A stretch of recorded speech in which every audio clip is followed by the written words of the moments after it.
बेहद अहम और बड़ी खबर है। सुप्रीम कोर्ट से जो फैसला सुनाया जा रहा है, उन्होंने कहा है कि उद्धव ठाकरे ने खुद इस्तीफा दे दिया था। ये महसूस करते कि उनके पास अब नंबर्स नहीं है, लेकिन अगर वो इस्तीफा नहीं देते तो हम राहत दे सकते थे।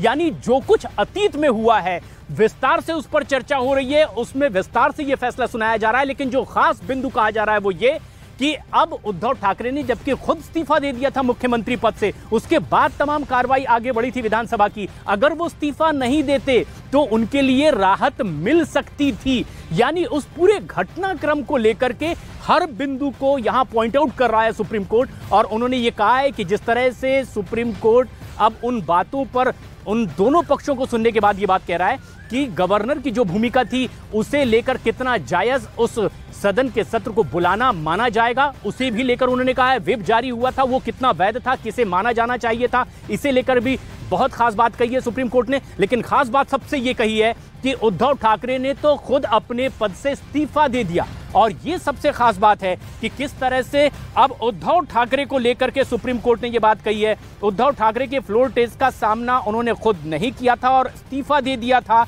अब ऐसे में उनका इस्तीफा तो रद्द नहीं किया जा सकता, क्योंकि अब ये पीछे की बात हो चुकी है और खुद उद्धव ठाकरे ने ही अपना इस्तीफा सौंप दिया था और उसके बाद तमाम ये कार्रवाई विधानसभा की आगे बढ़ी थी। अगर वो ऐसा नहीं करते तो उन्हें राहत दी जा सकती थी। ये बेहद अहम और बड़ी बात है। अब अपने निष्कर्ष की ओर बढ़ता हुआ सुप्रीम कोर्ट नजर आ रहा है इस पूरे फैसले में। अमित, अब जो ताजा और बड़ी बात कही जा रही है वो क्या?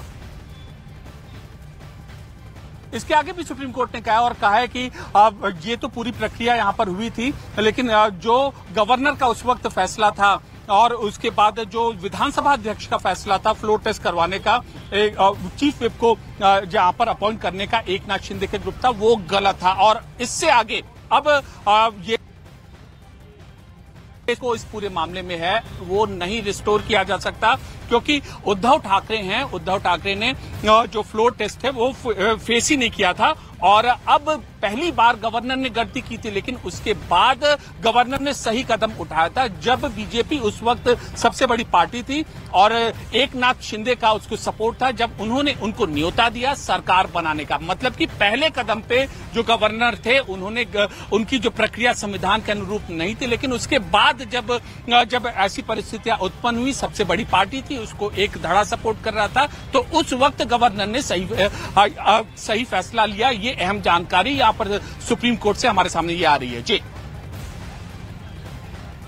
बहुत बड़ी बात कही जा रही है इस फैसले में, इस ऐतिहासिक फैसले में, जबकि शिवसेना वर्सेस शिवसेना और वर्तमान में सरकार पर जिस तरह की तलवार लटकती नजर आ रही थी, जिस तरह के दावे अब उद्धव ठाकरे गुट की ओर से किए जा रहे थे, बड़ा फैसला। और इस फैसले में जो सबसे बड़ी और खास बात कही गई है कि उद्धव ठाकरे ने मुख्यमंत्री पद से खुद इस्तीफा दे दिया था। अगर वो ऐसा नहीं करते तो हम उन्हें कुछ राहत दे सकते थे, लेकिन अब वो अतीत की बात हो चुकी है। और ऐसे में इस ऐतिहासिक फैसले में हर उन बिंदुओं पर अब सुप्रीम कोर्ट गौर करते हुए अपनी टिप्पणी कर रहा है, अपना फैसला सुना रहा है कि किस तरह से ये पूरी प्रक्रिया आगे बढ़ी थी। अमित, और इसके अलावा जो नई चीज सामने आई हो, अब योग्यता अयोग्यता को लेकर 16 विधायकों की अयोग्यता को लेकर के ये अब एक अपील जिस पर सभी की निगाहें।